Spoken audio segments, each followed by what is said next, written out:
Liar. Everywhere. On netrootsradio.com.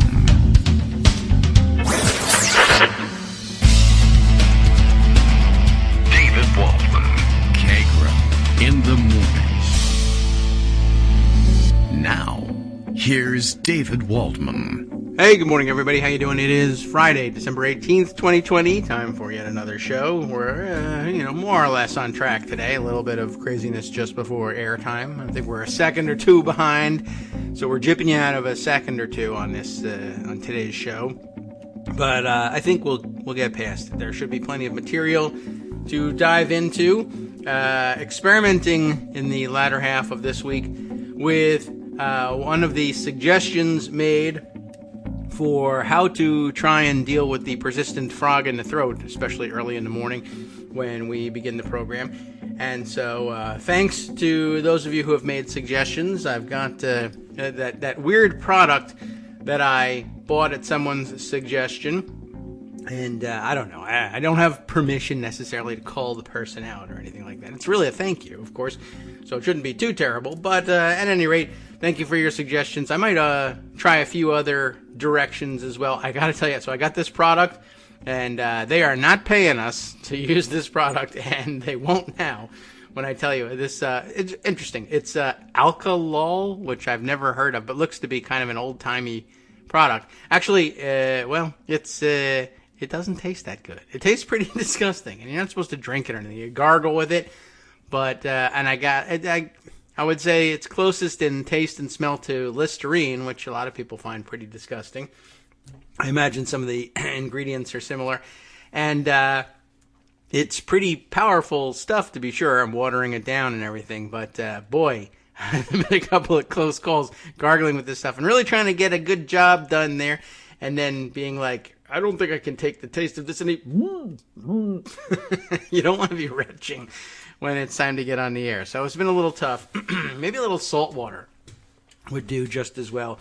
But I believe it does work.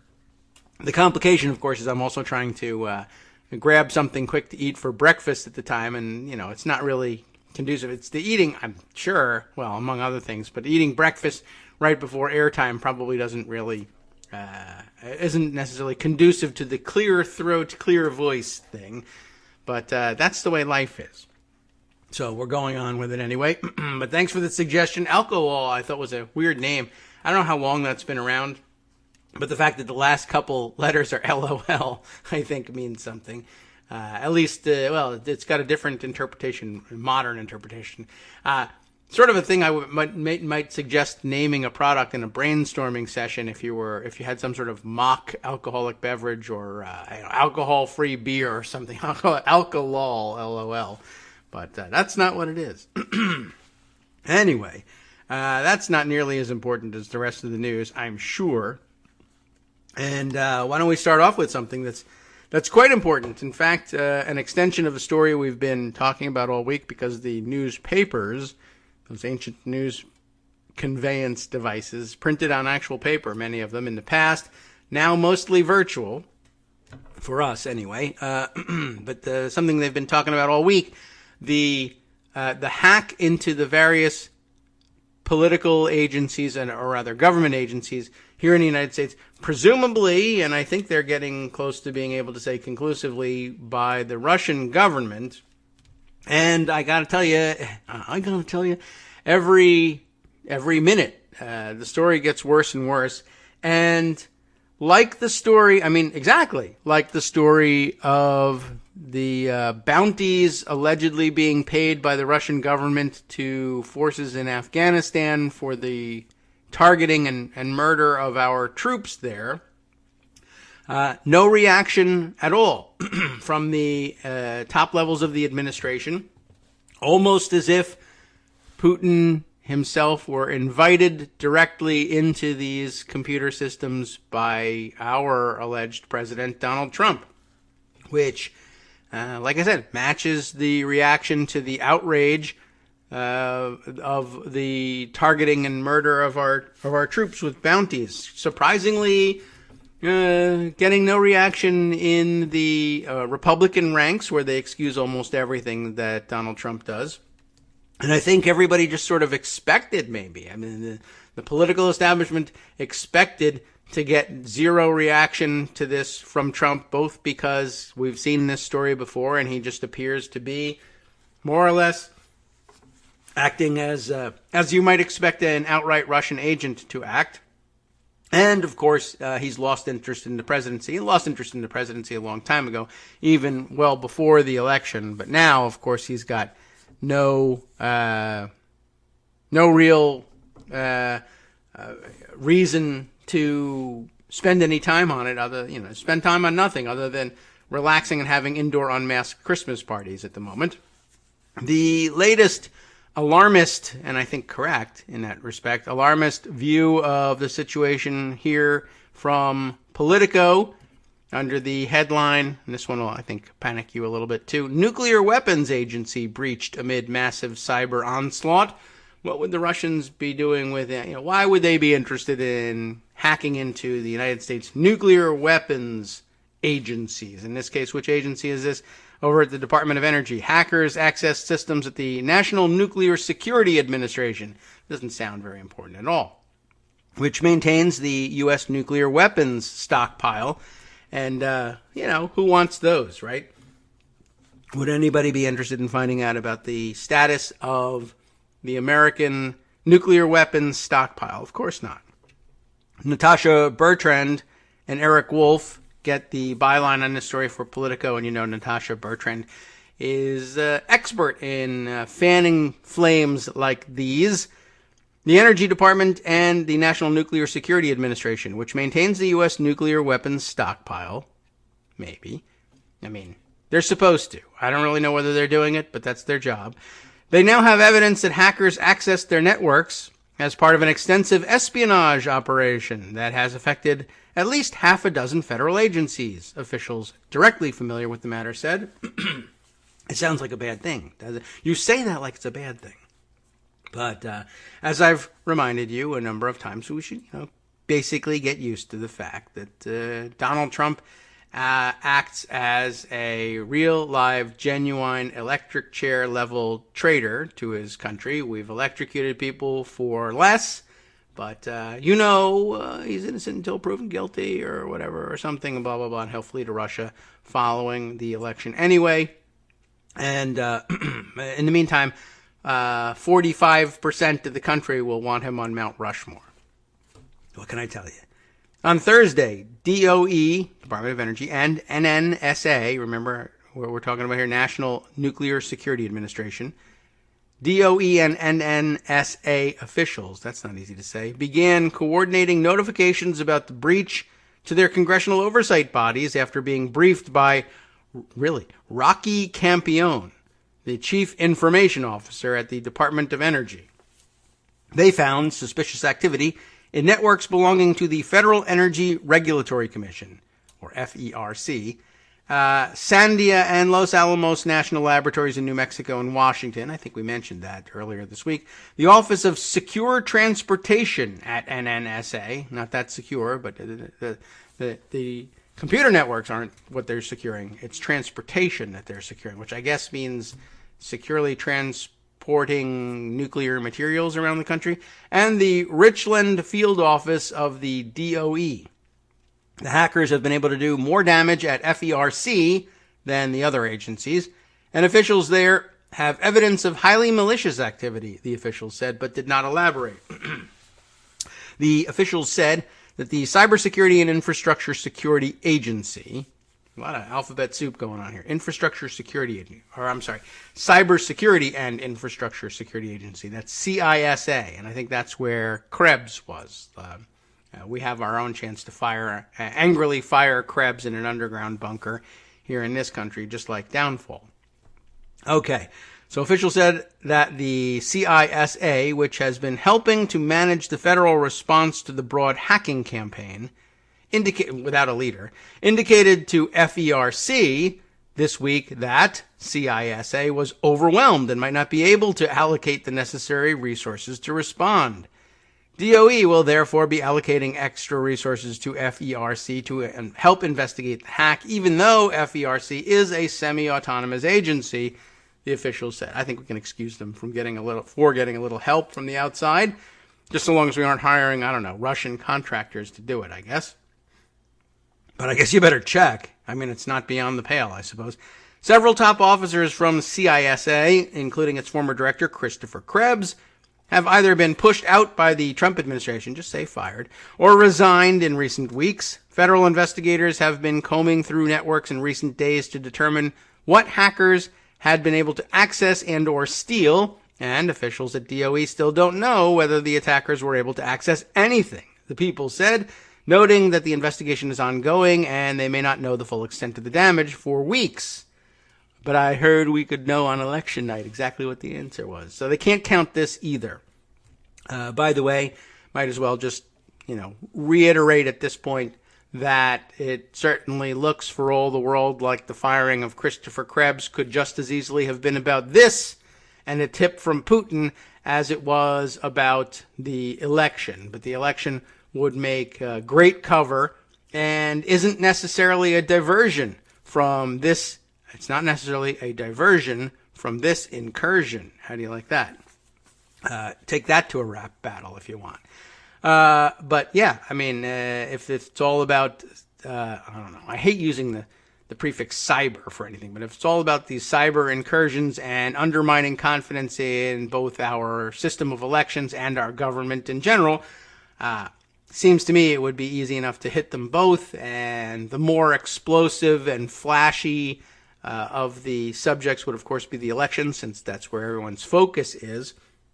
It would be very easy to use that as cover to get rid of the leadership at CISA, who would also, of course, be responsible for the much less headline sexy, until you actually score something at the nuclear weapons stockpile, I guess, much less headline sexy charge that they have of protecting the rest of the federal government's computer infrastructure. The elections are the hot topic, and everyone would easily come to believe that a petty guy like Donald Trump was actually firing the head of CISA over his unwillingness to agree to the stolen election narrative. That's easy to believe about a baby like Donald Trump.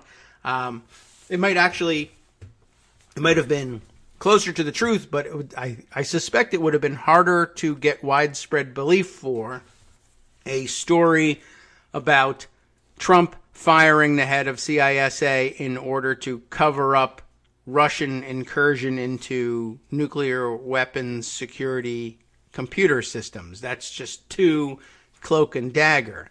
But he's angry about the election, and this guy said something about the election that he didn't like, and so he fired him. That's a lot easier to believe. And it is. And it probably would be about any president, quite honestly. Even though, if you sit down and think about it, it's a lot more believable that the Russians would be interested in hacking into information about the security and infrastructure and whereabouts and who knows what else of our nuclear weapons stockpile than it is about picking and choosing who would be the president. Although I guess that could be pretty valuable. But I don't know. Anyway, just as strikes me as a possibility. Where were we here? Shaylin Hines, another DOE spokesperson, said that an ongoing investigation into the hack has found that the perpetrators did not get into critical defense systems. I think you would say that whether they got in there or not. At this point, the investigation has found that the malware has been isolated to business networks only and has not impacted the mission-essential national security functions of the department, including the National Nuclear Security Administration, Hines said in the statement. When DOE identified vulnerable software, immediate action was taken to mitigate the risk, and all software identified as being vulnerable to this attack was disconnected from the DOE network. I'll just unplug it, and then I guess don't plug it back in again. I don't know if that works, but okay. The attack on DOE is the clearest sign yet that the hackers were able to access the networks belonging to a core part of the U.S. national security enterprise. The hackers are believed to have gained access to the federal agency's networks by compromising the software company SolarWinds, which sells IT management products to hundreds of government and private sector clients. DOE officials were planning on Thursday, that would have been yesterday, to notify the House and Senate Energy Committees, I guess they know now, House and Senate Energy and Water Development Subcommittees, House and Senate Armed Services Committees, and the New Mexico and Washington State delegations of this breach, the official said. New Mexico and Washington State because of the nuclear laboratories and where they're located. CISA, the FBI, and the Office of the Director of National Intelligence, ODNI, acknowledged the ongoing cybersecurity campaign in a joint statement released on Wednesday, saying that they had only become aware of the incident in recent days. Good going, Director of National Intelligence and FBI. This is a developing situation. Remember, we read earlier in the week that this might have been ongoing since March. They just noticed. It's almost a year later. This is a developing situation, and while we continue to work to understand the full extent of this campaign, we know this compromise has affected networks within the federal government, the statement read. Well, duh, I knew that. The U.S. government has not blamed any particular actor for the hacks yet, but cybersecurity experts have said the activity bears the hallmarks of Russia's intelligence services. NNSA is responsible for managing the nation's nuclear weapons, and while it gets the least attention, it takes up the vast majority of DOE's budget. How about that? Similarly, the Sandia and Los Alamos National Labs conduct atomic research related to both civil nuclear power and nuclear weapons. The Office of Secure Transportation is tasked with moving enriched uranium and other materials critical for maintaining the nuclear stockpile. They don't just FedEx it, I guess.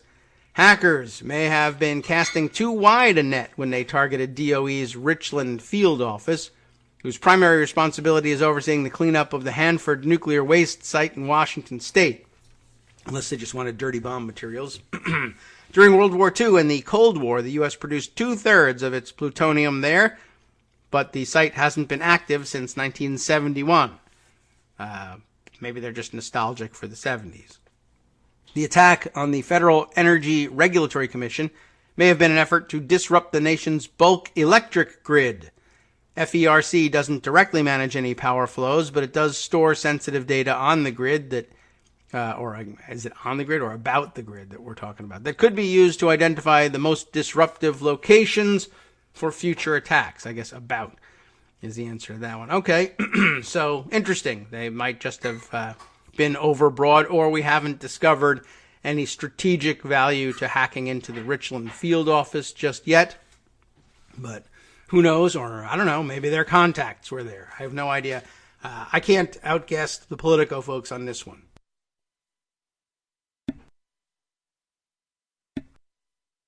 Okay, one of these days we'll get this mute button working correctly. I think I just tried to unmute myself about 10 times and none of it worked. It doesn't matter, you didn't miss anything. Except me going, God damn it, why doesn't this mute button work? Except it was all mental, don't worry about it. Let's see. This is all inside my head. There's a great show going on inside my head. I could probably get, if I could just tape that, we'd have, I could take every other day off, I suppose. Anyway, let's see. Other things to share with you today.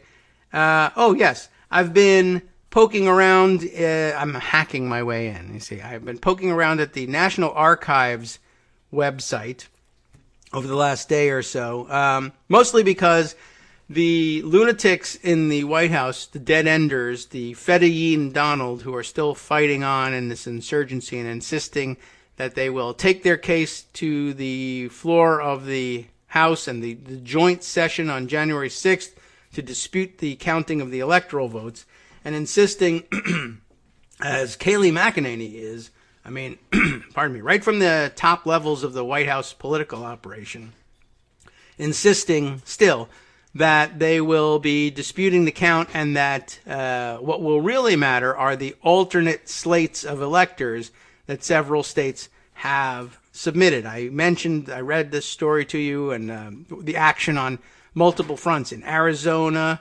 where an independent group of Trump supporters declared themselves to be electoral college members, voted in God knows where, and compiled something, put it down on paper, and apparently tried to forge up some sort of certificate of ascertainment. And like I said, you can look at those things online if you're interested in doing that. Maybe we'll do a little bit of that on the air today. I guess just out of purely out of interest in the mechanics and procedure of this official act and how we certify the presidency, not so that you'll go around and try and forge your own document. I do not recommend it, and I still think these people could land in a considerable amount of trouble. I don't think they're really going to be put in jail, but this is one of those things that they can actually hold that over your head to make you cooperate and give up your accomplices in all of this, and then slap you on the wrist and give you some sort of probation. But there is some jail time out there if necessary for some of these folks. So Arizonans got together out of the blue and didn't even, it's interesting, they went as far as to fake up a certificate of ascertainment, but didn't bother to do the part of the act where they actually cast their fake votes on December 14th, so that, so they might possibly be mistaken for the actual electors from Arizona. I don't think anybody would really make that mistake. I imagine they're pretty meticulous about this in the archives and in the Secretary of the Senate's office, etc. But there was also in Michigan, where I believe the actual nominees to the Electoral College from the Republican side were the ones who tried to show up at the Capitol and cajole, if not force, the police at the doors to let them in on the floor.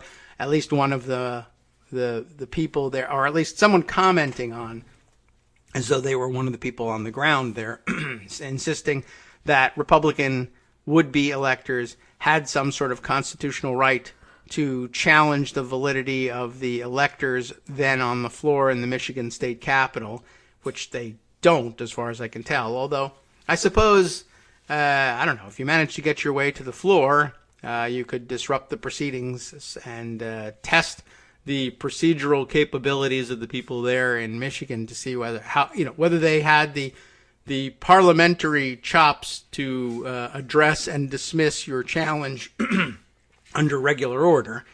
I'm certain they could have engineered something like that, but certainly there's nothing in the Constitution that says, by the way, if you think the other side actually won in the electoral vote in your state, or the vote to nominate electors, here's how you go about lodging that complaint. Anyway, I mentioned them, and I mentioned a few others, I think, and I don't know whether I made mention of the Pennsylvania group, which had done something similar, and it's been sitting in pocket for a little while. I have the tweet of the Pennsylvania GOP, allegedly the Pennsylvania Republican Party. It's got a blue check mark and everything, but I don't know if just getting that from Twitter is enough to convince us that these people are who they say they are, but they certainly act just like I expect them to be acting. So this was a tweet from when? December 14th, at least they had the date right. Let's see, all caps. Breaking: Republican electors cast procedural vote seeking to preserve Trump campaign legal challenge. I should say cast procedural vote, comma, seek to preserve Trump campaign legal challenge. I don't know what, if anything, this procedural vote, one, I don't know if it's really procedural as they're calling it, and two, I don't see any way how it would preserve Trump's campaign legal challenge. But again, I think they're just throwing around some terminology to make it sound like they're doing something more important than they are, which is play acting at having won Pennsylvania. So let's see. There's a press release underneath, and we'll see whether it is the would-be electors in Pennsylvania, like in Michigan, at the heart of the action here. Republican electors cast procedural vote, Dateline Harrisburg, at the request of the Trump campaign. Interestingly enough, I'd like to find out about that request. The Republican presidential electors met today in Harrisburg to cast a conditional vote for Donald Trump and Mike Pence for president and vice president, respectively. Now, there's a problem with the first paragraph. These are not they are not presidential electors. They are candidates for presidential electors, and they lost. So they're really former candidates for presidential electors, but they're trying to puff themselves up as the legitimate electors because, of course, they're stupid and they claim to have won Pennsylvania. Then they say cast a conditional vote. I think the theory here is that they've got agreement from the Pennsylvania Republican delegation to Congress, actual people who were in fact elected, but say that they weren't, which is a weird,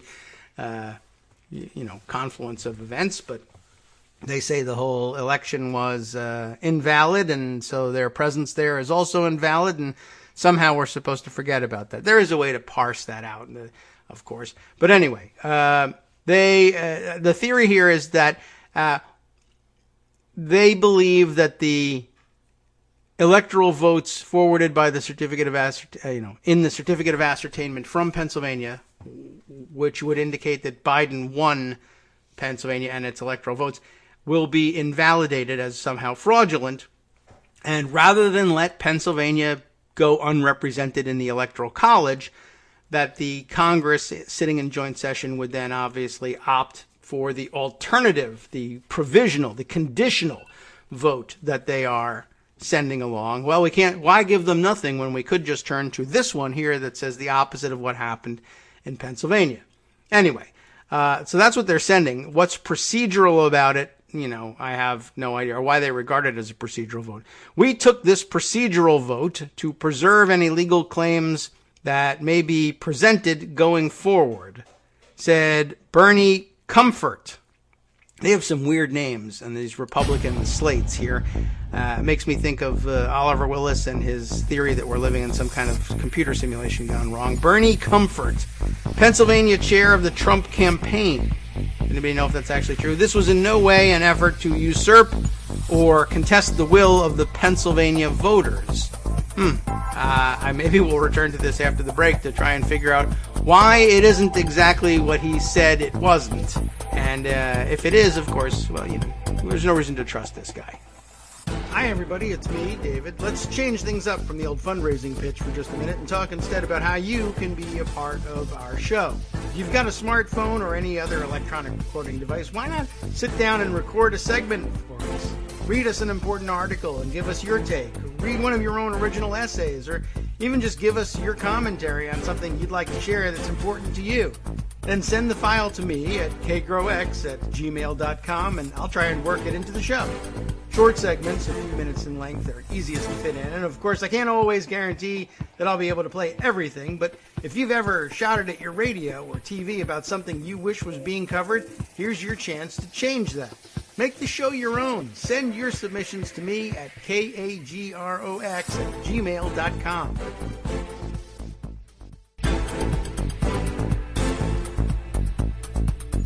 Welcome back now to the Kagro in the Morning Show here on Netroots Radio. Let me just, we'll continue on with the Republican press release from the Pennsylvania Republican Party. A reminder, they said Bernie Comfort here, the Pennsylvania chair of the Trump campaign, speaking here. It's not clear whether he was supposed to be one of the electors had Trump won Pennsylvania. I suppose we could look that up and find out somewhere. But he says, we took this procedural vote to preserve any legal claims that may be presented going forward. I think he was just told to say that. This was in no way an effort to usurp or contest the will of the Pennsylvania voters. But of course, it is exactly that. The will of the Pennsylvania voters in reality was that Biden should get the electoral votes from Pennsylvania. Bernie Comfort wishes that Donald Trump had gotten the electoral votes from the people of Pennsylvania, and is simply offering to cast them in favor of Donald Trump should the votes of that actually reflect the will of the people be invalidated for some reason, like his request that they be invalidated.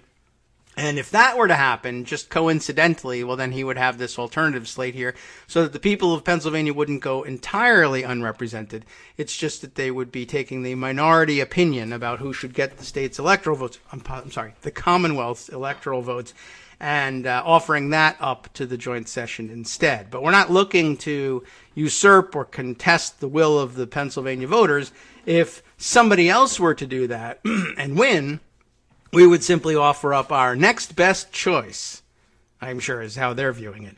Today's move by Republican Party electors is fashioned after the 1960 presidential election, they claim, in which President Nixon was declared the winner in Hawaii, while Democrat legal challenges, and whenever they're up to no good, they refer to the Democratic Party as the Democrat Party, While Democrat legal challenges were pending, Democratic presidential electors met to cast a conditional vote for John F. Kennedy to preserve their intent in the event of future favorable legal outcomes. But that's gibberish and doesn't explain anything. Maybe over the weekend I'll sort of poke into, well, what was that about in Hawaii in 1960, and see if I can get to the bottom of what really happened and what germ of truth they might be grasping at here. The conditional resolution states, and it's not a resolution of anything, of course, it's not an act of the Pennsylvania legislature or any other official body. These guys have no legal power to convene under any circumstances anyway. But, all right, the conditional resolution states that electors certify their vote for the president and vice president on the understanding that if, as a result of a final non-appealable court order or other proceeding prescribed by law, they are ultimately recognized as being the duly elected and qualified electors for president and vice president of the United States of America from the state of Pennsylvania. That's interesting, and they didn't even refer to themselves as a commonwealth there either, so you know it's wrong. Anyway,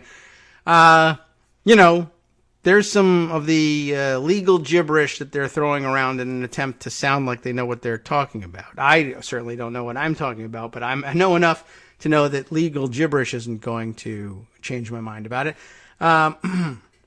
Before proceeding with the rest of the stories I was going to point to, let me see what Mike Musson is up to here. He's making a comment here. Trump got a gift with this election. He gets to continue pretending to be president without having to do any of the work. Well, he already owned that. But okay, it is absurd to contest the election for a job you already aren't doing. That's true, but he seems to enjoy it. And for whatever reason, he likes picking out the colors of carpets and drapes. He likes talking about pardons, and we have news on that front, too. And he enjoys contesting the election, and apparently enjoys reminding everybody that he could go, he thinks, back to a career of television stardom. And I suppose, with some 40-something% of the country believing he should be president and still thinking he's a great guy, it's possible he could have an audience. But I guess he's been running around telling people alternatively that he either won't leave the White House on January 20th or will run for president again in 2024 or might restart The Apprentice instead and then do that, because they're all equally powerful things to do and everybody is equally interested in seeing him do all of them.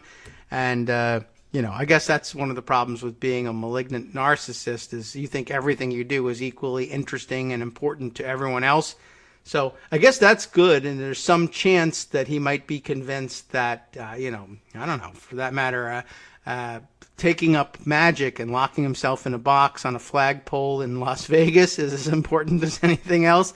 Someone should convince him that he's like, what's the name of this crazy musicians? Not musicians, but if musicians were doing it, it would really be crazy. Magicians who do this stuff. These grand scale stunts these days. I don't remember who actually does them these days. It's not like Harry Houdini was a big deal in my day or anything, but just he's a legendary guy. But what else do we have?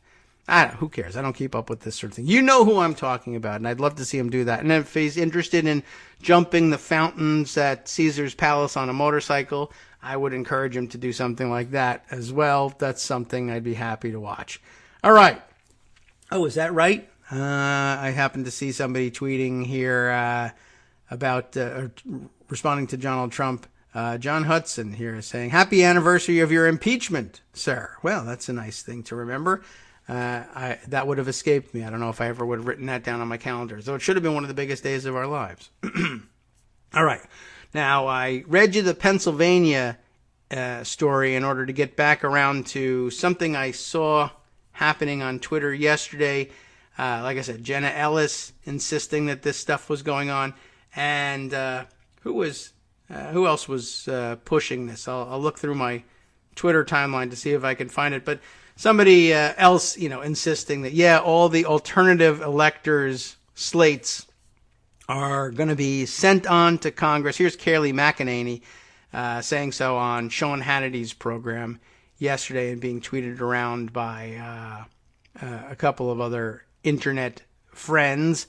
Let's see. Kaylee says the litigation is ongoing and says in four states there have been alternative slates of electors voted upon that Congress will decide in January. And I've been thinking about it. I'm just not certain I see any way other than a Republican just saying, to hell with it, I'm going to stick this paper into the batch of paper I'm sending to the floor. I don't see any way under normal procedures that any of the documents, the forged documents prepared in any of these four states are going to see the light of day. I don't know how they're going to get to the floor of the House during the joint session for the contest to be raised. Now, I don't think that those certificates have to be there. They don't have to be there in order for members of Congress to raise some sort of objection.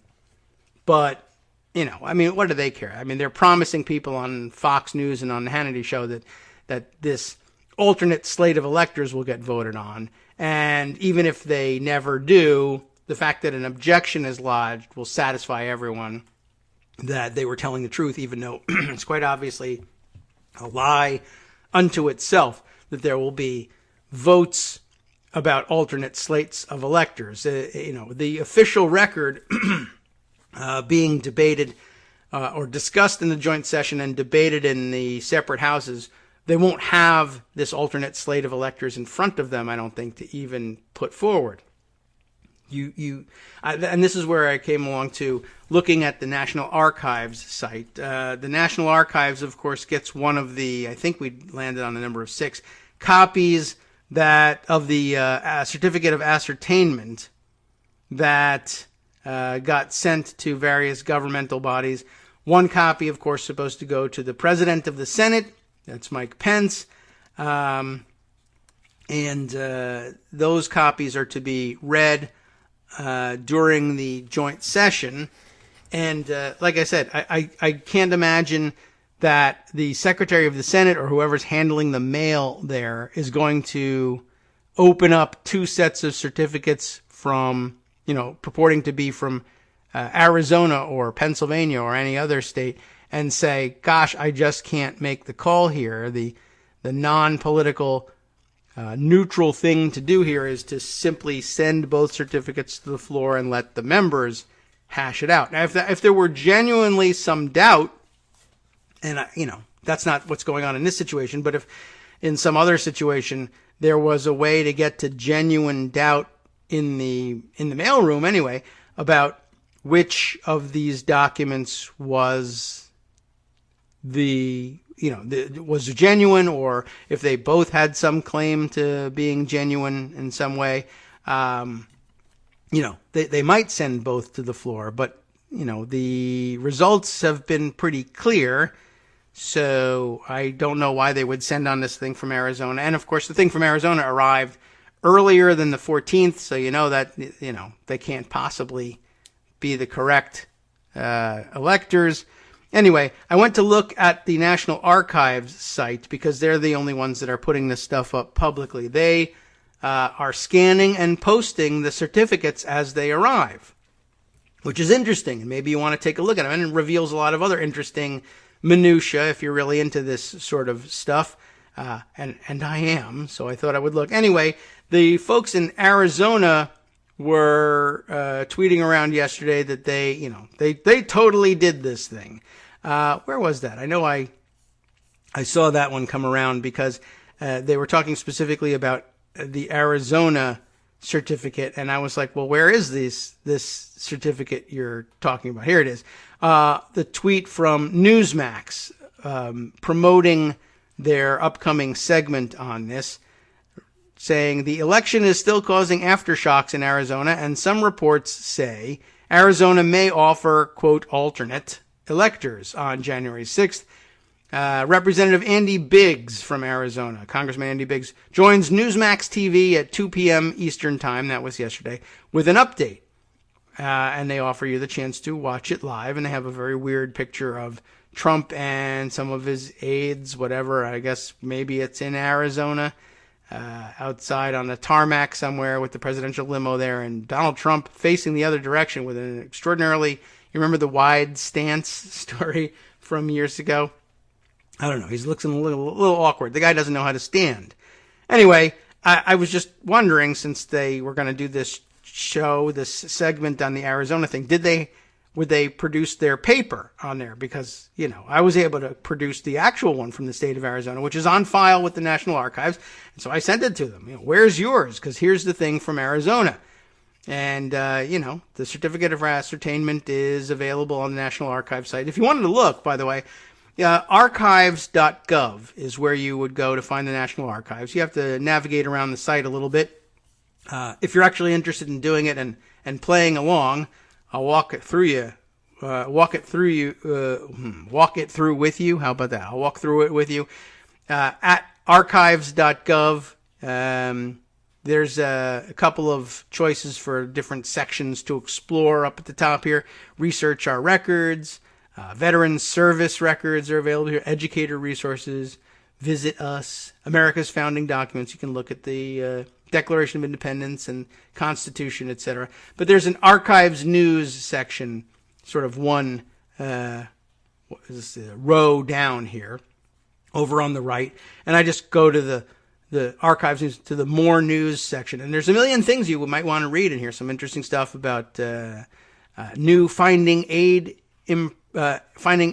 improves search for Native American photos. Just sort of interesting if you're interested in that topic. But down here, just below that, also over to the right, Federal Register prepares for electoral college duties. I followed that link and I read about what they were doing for, what sort of procedural work was the archives doing to prepare for archiving all of this information. And that led down at the bottom of their release here to a note that said that the certificates of ascertainment will be available at archives.gov/electoral-college/2020. So archives.gov/electoral-college/2020 brings you to a spreadsheet by state where you can find out all the information you need to do. So alphabetical by state, and then with links. Each state has a PDF to their proclamation by the government, the governor of those states, letting you know how the vote count went and who the electors will be, right? And then the next column over has the PDF under the column number of electoral votes for each state. Next to the number that it lists, it shows a little icon for a PDF if the certificate of ascertainment and the certificate of vote have arrived at the archives and been scanned and posted. Not all the states have done it yet. And as it turns out, I read the statute. We've been poking around in the statute for days now about how the electoral college vote is counted and what is the procedure and what to do if there are problems or disputes and when are the dates that these things have to be done. And it turns out that next Wednesday is the date by which the archivist expects normally to have all of those certificates in, and that the Secretary of the Senate would likely have them as well. And that if they're not in by that point, then what do? You got to actually call up all the states and jab them and say, hey, where's your certificate? Send it to me. It's 2 weeks until the joint session, so cough it up. And if they have any problems, the archivist can go looking for the other copies that have supposedly been distributed around and speak to the judges and the federal courts in those areas that also get copies of it. Talk to the governor's office and say, what's up? Somebody give me a copy of this thing. As it turns out, like I said, some states are lagging behind, but there are still 4 mailing days, I think, left for these things to arrive via registered mail. Alabama is in. Alaska is not. Arizona, Arkansas are there. California is not. You get the idea. It goes back and forth. Connecticut, by the way, apparently has filed nothing at all. Not even any sort of documentation from the governor about who the electors are and what the results of the vote in the state are, or at least nothing is posted. Neither has Missouri or Utah sent anything. It's just interesting to see procedurally what these things are. But Arizona is in, and you can click it and take a look, and there's the answer. State of Arizona Presidential Elector Ballot Certificate of Vote to the Honorable President of the Senate, United States of America, Washington, D.C. We, the undersigned, being the duly elected, qualified, and acting presidential electors for the state of Arizona, do hereby certify that on the 14th day of December 2020, at and within the city of Phoenix, county of Maricopa, state of Arizona, duly and regularly met and convened then and there, by authority of law in us vested, voted for President, voted for President of the United States of America with the following result. For President, Joseph Biden, 11 votes. In witness whereof we, the undersigned, have hereunto at Phoenix, Arizona, on this 14th day of December 2020, subscribed our respective names. And it is signed by, Steve Gallardo, James McLaughlin, Luis Alberto Heredia, Jonathan Nez, Constance Jackson, Ned Norris, Sandra D. Kennedy, Regina Romero, Stephen Rowe Lewis, Felicia Rotellini, and Fred Yamashita. Witnessed and sealed with the Great Seal of the State of Arizona, by Katie Hobbs, Arizona Secretary of State. There is a second page which reads identically, except that, of course, the votes are cast for Vice President and for Kamala Harris, the same 11 votes and the same 11 people casting those votes. So there you have it. When you ask the National Archives which paper is correct, they'll point to this one. Now the question is whether the fake one by Mr. Wang and Mr. Schween, what happened to that? Who did they mail it to? And if one were to somehow arrive at the Secretary of the Senate's office, what would they do with it?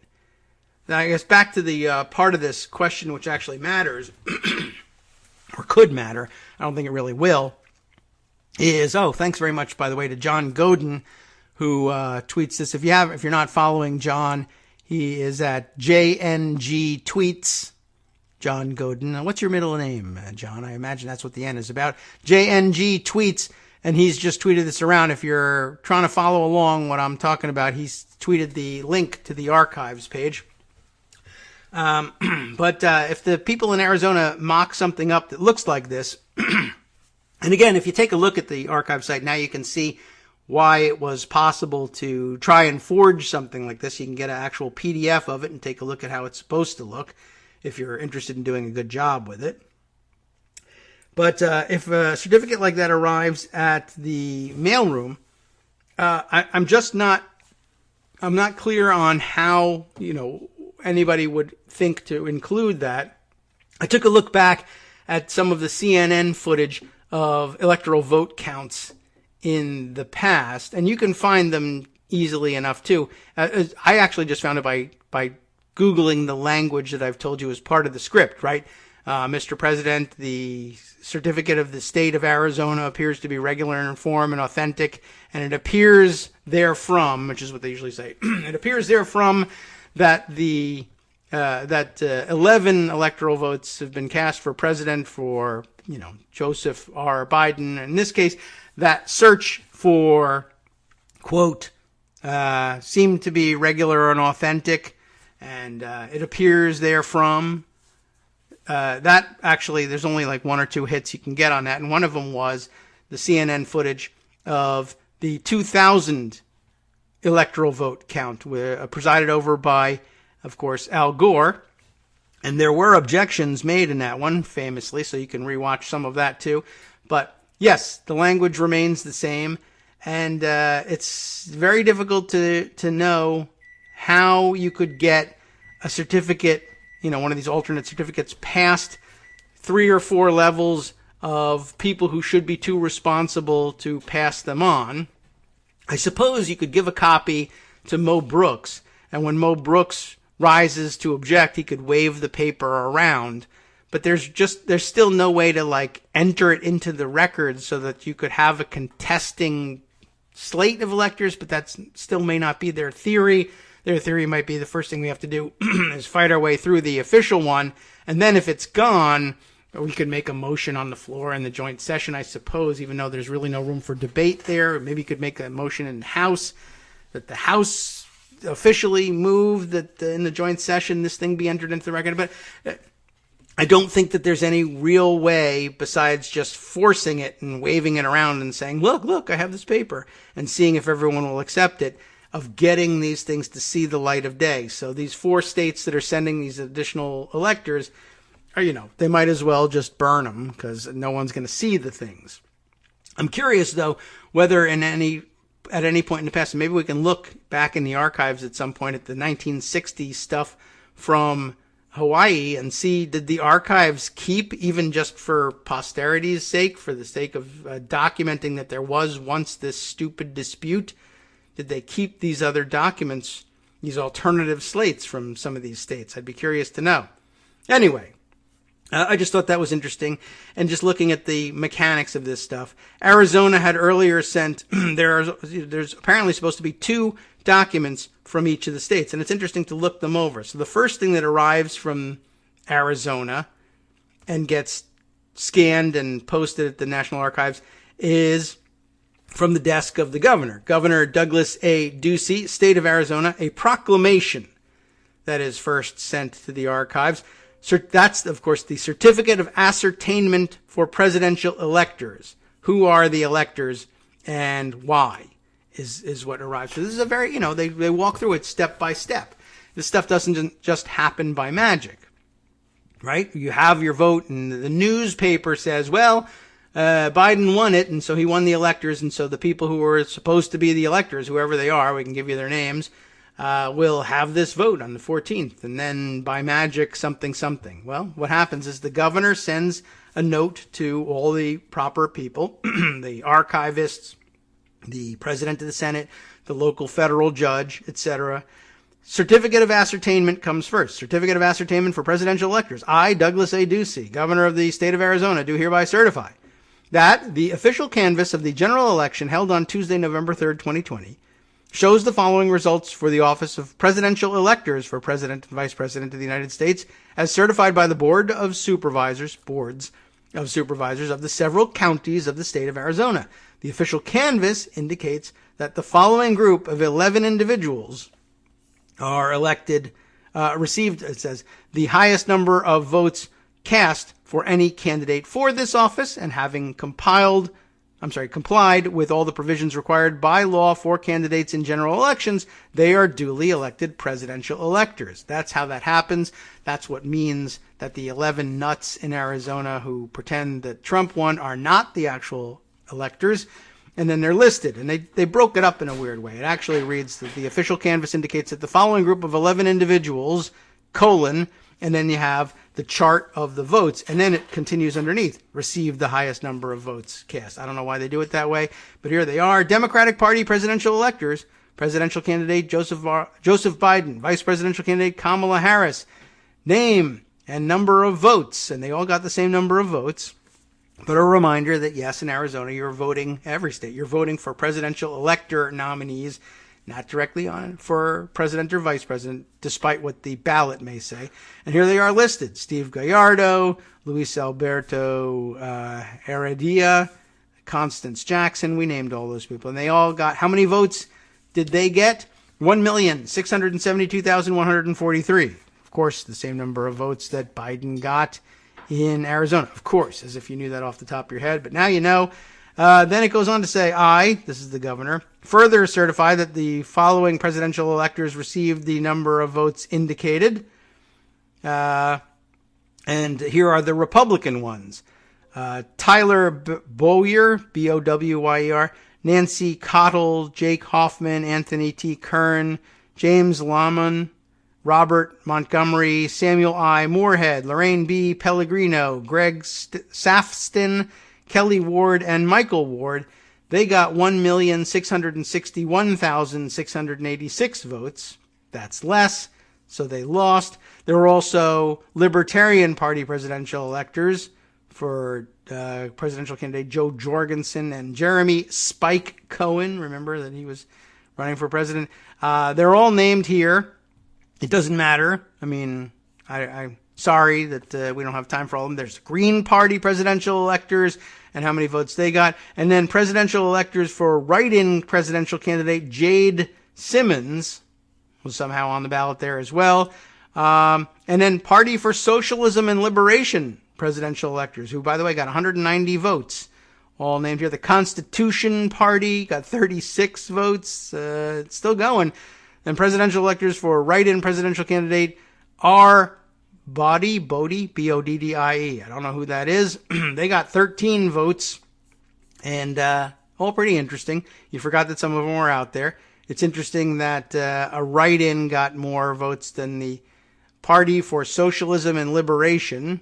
But, maybe you've never heard of them. And for the Constitution Party, in case you were wondering. So, yeah, then at the end, it says, in witness whereof I have hereunto set my hand and caused to be affixed the great seal of the state of Arizona. Signed, Douglas A. Ducey, Governor, done at the Capitol in Phoenix on this 30th day of November in the year 2020. And the independence, oh, this is so formal, isn't this nice? And the independence of the United States of America 245th. And attest, again, Katie Hobbs, Secretary of State. All very interesting and very formal. That is the document that clears the way for the later certificate of vote. Certificate of ascertainment says we have ascertained who won, and we'll tell you with our certificate of vote coming later. That's the one we actually read first. So this is how it goes. And then all of that material gets forwarded, of course, or they have their own copies at the Capitol. They'll read those certificate of votes on January 6th. They won't be reading the fake one.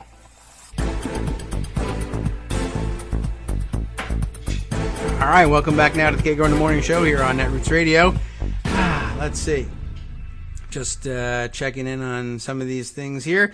It's been interesting combing through this. I mean, it doesn't really answer a whole lot of questions, but it's an interesting preview of the procedural pomp and circumstance that will come on the 6th. I do encourage you to take a look at some of the C-SPAN footage of how these things go down, whether you want to look at the 2000 footage or the most recent footage or lots of different footage what would you call it? Yeah, lots of different examples of the footage.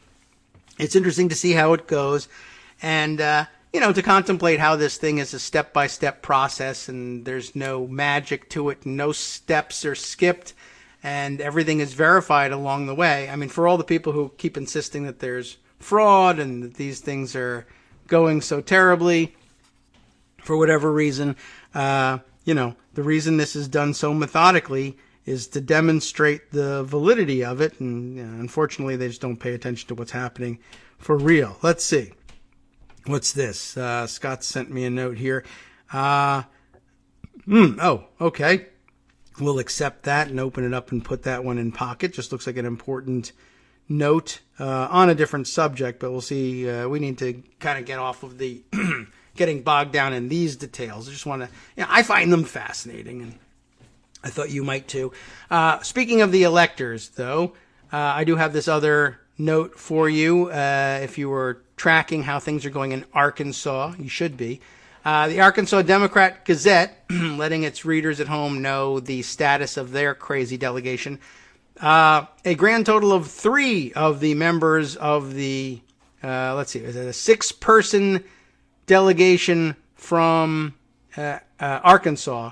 3 of the 6 are willing to say that they accept the Electoral College vote and would not object during the January 6th count. 2 are taking a wait-and-see approach about the challenge.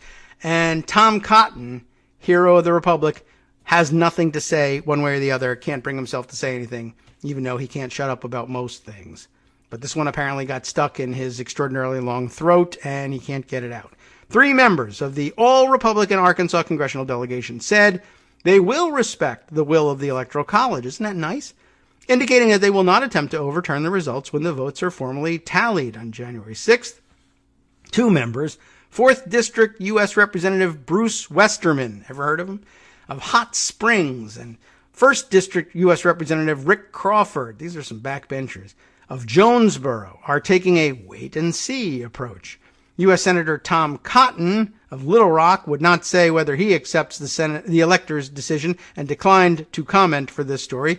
Democratic Party of Arkansas Chairman Michael John Gray said Westerman, Crawford, and Cotton should accept the fact that it's finally over in the presidential race.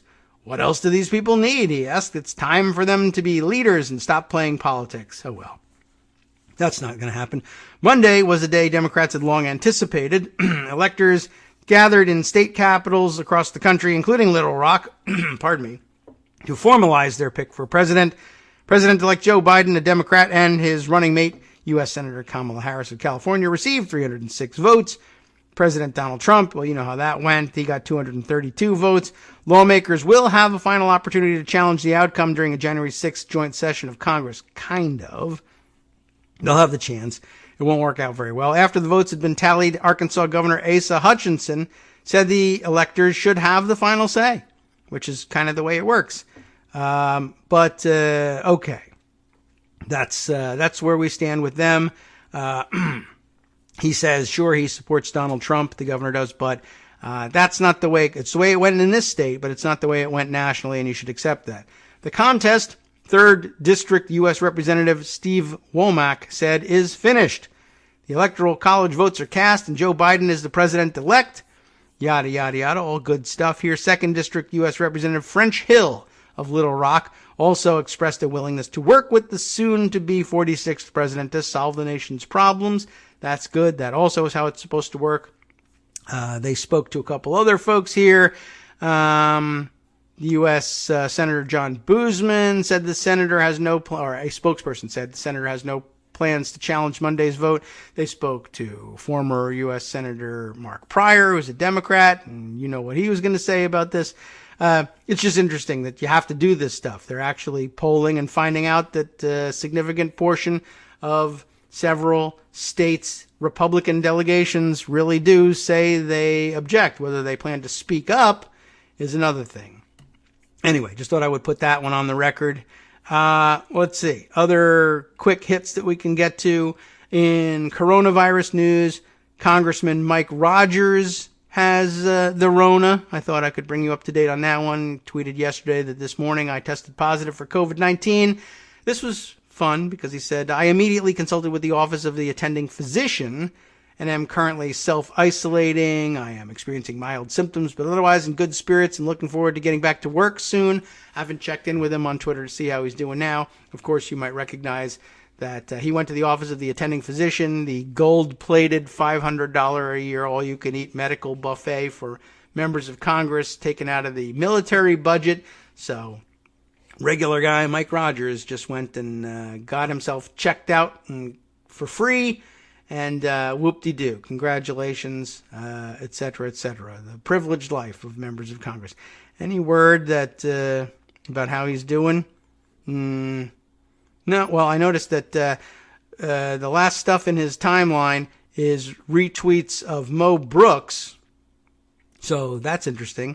Let's see what Mo Brooks is up to. Our letter, he says 18 House colleagues joined me in sending a letter to the Senate Majority Leader and Speaker Pelosi and various House and Senate committee chairs seeking election fraud hearings ahead of the January 6th Electoral College vote submissions.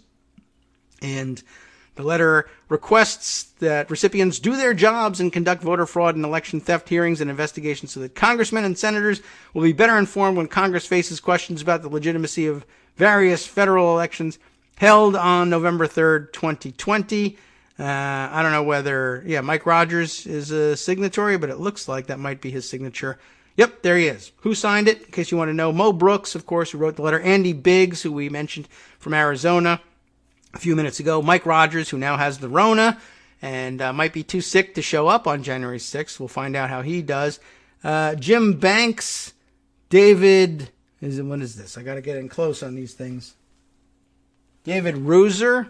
I don't know. These are, again, backbenchers for the most part. Oh, Paul Gosar, the crazy... Oh, who signs it as Paul Gosar DDS, in case you wanted to know. DDS, just like gay Hitler. Let's see. Mike Ted Budd, whatever, Lance Gooden. Who are the others? Brian Bobbin, B-A-B-I-N, Bobbin. Bob Gibbs, I never heard of most of these people. Ralph Norman, they don't put their state in there, by the way. W. Gregory Stube, S-T-E-U-B-E, Stube. What is that? Jody, I can't even read it. It's written over the signature line here. Jody Heiss, right? H-I-S-C-E. Mike Kelly, Jeff Duncan, Louis Gomert, of course, Randy Weber, Scott DeJarle, and he probably did it without raping anybody. That's good news. Mike Garcia is the last one there. Scott DeJarle has a crazy person signature, by the way. It's just a big D is what it looks like with a dash in the middle of it. All right, well, no accounting for any of that stuff. Just thought I'd keep you up to date on that. No more information on the COVID-19 situation from Mike Rogers' Twitter account, but interesting and worth noting. Also in Rona news, the Secretary of the Interior, if you even know who that is at this point, also has got the Rona. Secretary Bernhardt, according to Lindsay Layton's breaking news report, the deputy editor for climate and environment at the Washington Post. Interior Secretary Bernhardt tests positive for COVID-19. I don't even know the guy's first name. There it is. David Bernhardt, 51 years of age, apparently has gotten to be Secretary of the Interior during the Trump administration and has also got the Rona. So I think that's the lightning roundup of who's got the Rona from yesterday that I didn't mention. I did promise you news about Jenna Ellis being a total fake and a fraud. And so now it's time to share with you the report of the Colorado Sun and what they have to say about this weirdo who has somehow managed to get herself positioned as chief counsel to the Trump campaign. Jenna Ellis, President Trump's lawyer, was fired from Weld County DA's office for mistakes, records show. You remember that people were saying she's basically got that her litigation record was traffic court in a relatively rural county of Colorado. That's not entirely the case, but apparently she did spend some time working in the DA's office in Weld County. Thing is, she sucked at that and she got fired. And that's it. That's her legal career. She's pieced together some other stuff, right? There was the self-published book, and then she got herself positioned to teach a constitutional law course to, or not even constitutional law, I don't think, but a law course to undergrads, not pre-law undergrads, but at a college that has no law school. So she's not teaching law at a law school or anything like that. She's teaching a general legal studies course to undergrads at this college, and then boom, president's lawyer somehow. We skip all of those parts. That's the most interesting contrast.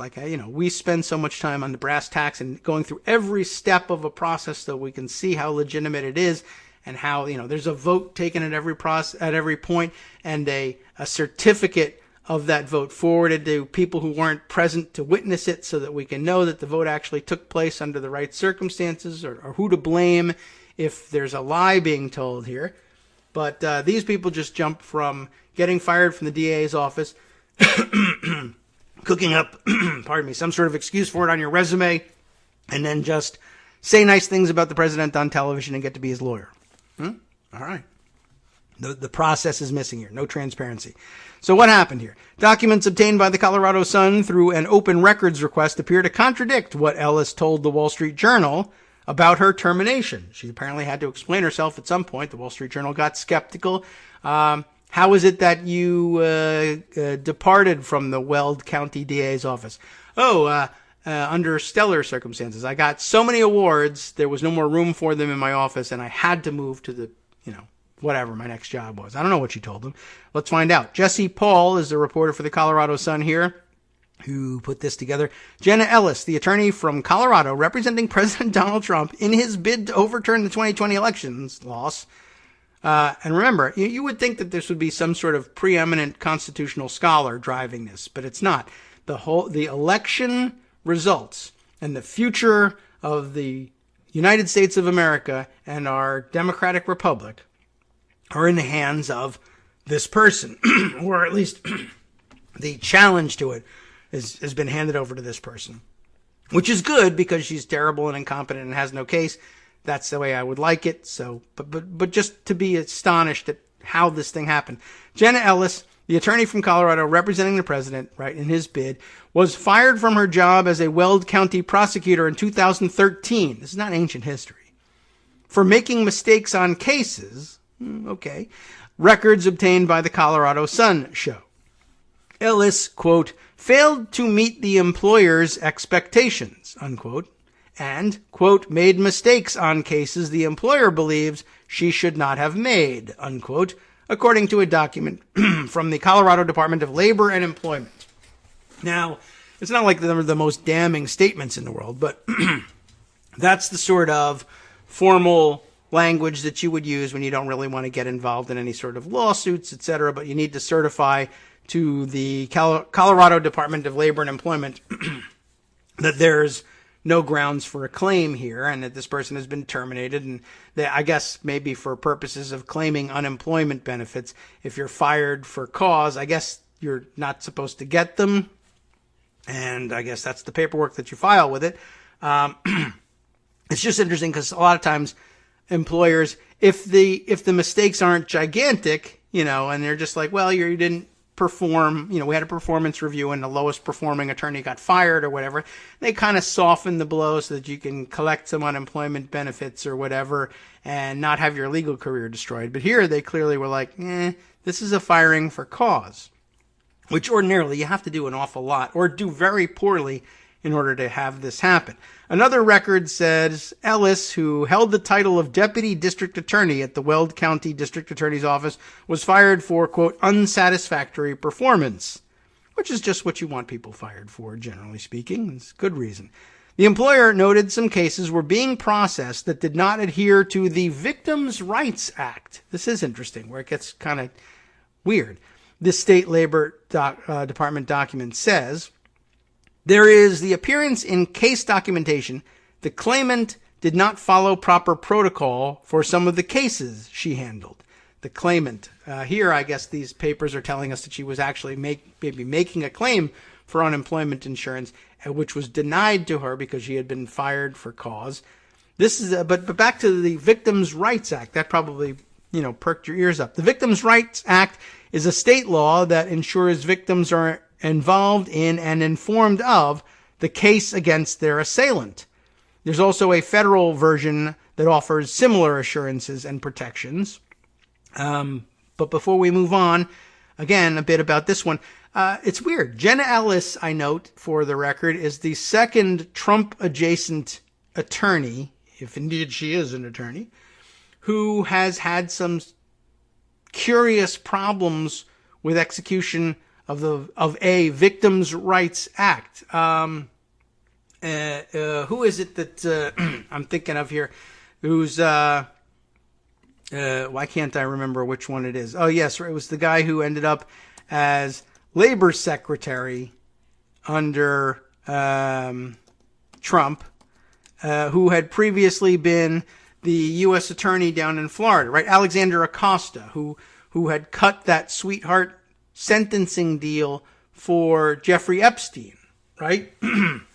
And the whole reopening of that case was, by some of the victims here, was based on claims that, one, the plea deal that they worked out for Epstein was totally ridiculous and inadequate to the crimes being charged, and two, that none of the victims ever really got adequate notification of what was going on and what the sentence was going to be, as they should have gotten under the Victims' Rights Act or the equivalent thereof, either the federal equivalent or the state equivalent.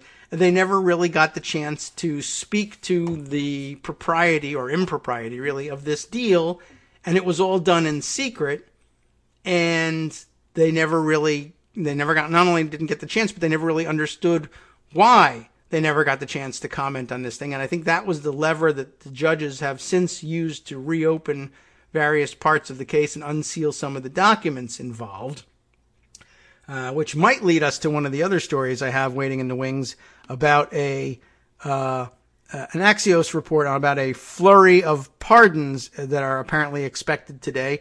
I'd be curious to thumb through it and see whether, I imagine at some point he comes around to pardoning, what's her name? Maxwell. Ghislaine. How did we decide that her first name was pronounced?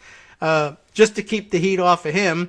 And of course he wishes her well, so maybe he'll pardon her as well. Or maybe that'll be a last minute pardon on his way out the door on the 19th. I don't know.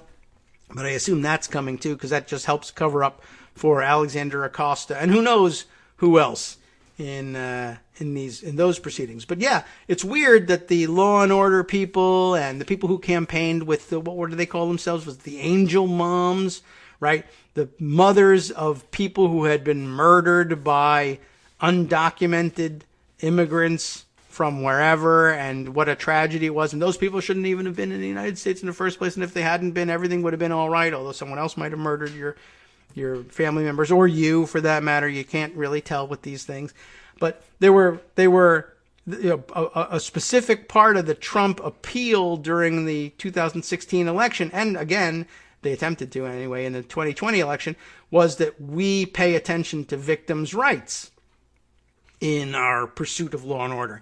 And yet the top lawyers, and at least two of the Trump-adjacent lawyers, ended up one getting fired because she wouldn't pay attention to victims' rights, even though she was required to, and the other leaving office, but being, both of them leaving office and being promoted into the Trump administration or the Trump campaign, despite the fact that they had these spectacular failures on the victims' rights front, which seems, wildly hypocritical. But, what's new with these guys? All right, let me continue on here. Having made that point, the documents obtained through an open records request appear to contradict what Ellis told the Wall Street Journal about her termination. Now, I'd like to find out about that. The newspaper reported that Ellis said she was fired because, quote, she refused to bring a case to trial that she believed was an unethical prosecution, end quote.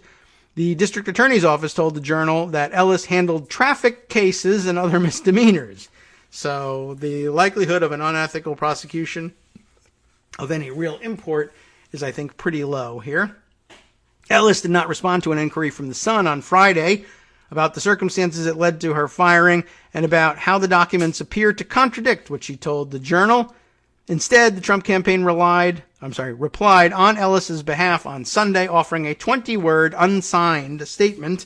Quote, "This is a non-story from a decade ago, trying to damage her reputation simply because she works for President Trump," the statement said. But of course, she was fired less than a decade ago and somehow managed to parlay getting fired as a traffic court assistant DA in a rural county in Pennsylvania in 2013 into being Trump's top campaign lawyer in 2020 and sitting at the crux of what in an ordinary circumstance would be a massively important constitutional question of law that could determine the outcome of the election and the future of the Democratic Republic of the United States. Well, okay. Ellis is slated to appear before the Colorado Legislature's Legislative Audit Committee on Tuesday. That would have been, I think, this past Tuesday. I don't know if she went or not. To testify at a Republican-called hearing on Colorado's election integrity, according to Representative Dave Williams, Republican of Colorado Springs. I don't know. I'm sorry that I don't know offhand whether this is be a real official hearing. I don't know whether I think that the Colorado State Legislature are either of the branches in Republican hands such that they would actually be able to call such a hearing, or are they having a fake hearing like at the landscaping place, Republicans only? I don't know offhand, but I bet I know who does. There have been no reports of widespread voter fraud in the state. Of course, Ellis was hired by the Weld County District Attorney's Office in August of 2012 and fired in the first quarter of 2013. So that didn't go so well. August, September, October, November, December. And in order to be in the first quarter of 2013, you have to be in the first 3 months. So that's 5 months, assuming she was hired and at work on, in the early part of August. And then at most 8 months in the Weld County District Attorney's Office before handling traffic court cases, before she was fired for unsatisfactory performance. Now, this is also a fun bit in this paragraph here. Ellis's boss was Weld County District Attorney Ken Buck, who is now chairman of the Republican Party in Colorado and a United States congressman. So, Republican Congressman Ken Buck, imagine this guy, right?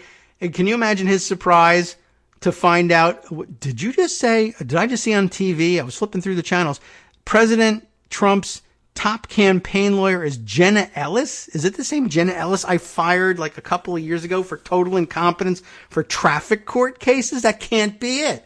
And then he must have looked and said, oh my God, it is her. There she is on TV. And he must have had, Republicans I don't think have these moments the way we do, because they just think grift is the way things work. And of course I'm getting money for doing nothing because that's the way of the world. But I guess this must have been as close as Ken Buck ever came to having one of our moments where like, why do I get up and work in the morning? What am I doing pursuing professional credentials and trying to parlay that into some sort of situation where people listen to me and pay me money when I could just do this? Jenna Ellis was horrific. So bad I had to fire her in less than 8 months. And all she did was traffic court. But now she's in the middle of this constitutional law case, or she's making one up, pretending it's a constitutional law case, for the President of the United States. And the worst part about it is, in order to be a good Republican, and I am the chair of the Republican Party in Colorado, in order to be a quote-unquote good Republican, I have to say this is a genius case.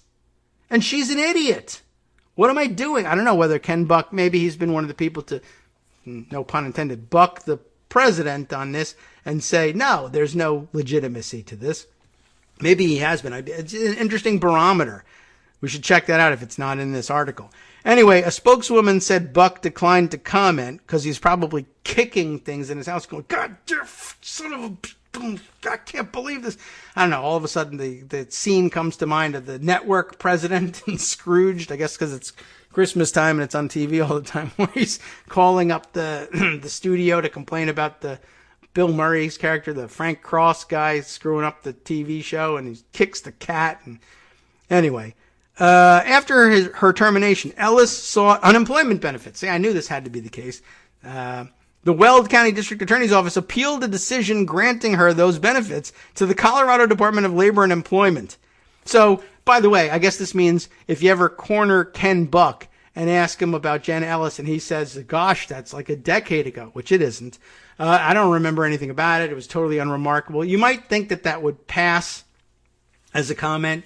It's really true that she should be an unremarkable employee about which he knows next to nothing. I was handed papers to sign that said she sucked, and I trusted the person who's handed to me. And that could still be the case, but I don't think the Weld County District Attorney's Office is a very big operation. And then, of course, for her to claim unemployment benefits and for the DA's office to contest her claim, they really had to do some work. And I'm pretty sure that Ken Buck had to take notice of some of this stuff. So don't believe it if he says, I don't know who you're talking. I don't recall any of that. It wasn't interesting to me. I just signed some papers. I don't believe that.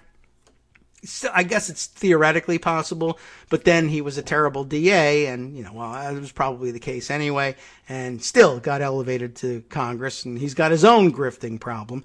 Right. So anyway, an agency hearing officer found that while Ellis did make errors, they were few when compared to the total number of cases handled by her overall. So I guess they were really sympathetic and wanted to give her those benefits. The number of cases in which Ellis committed an irreparable, egregious act was not significant compared to the total number of cases she processed, the State Labor Department document says. So they're really going out of her way to give her an approval here.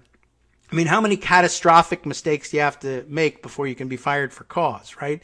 This is the sort of thing that ordinarily drives Republicans crazy, that they can't fire government employees for incompetence.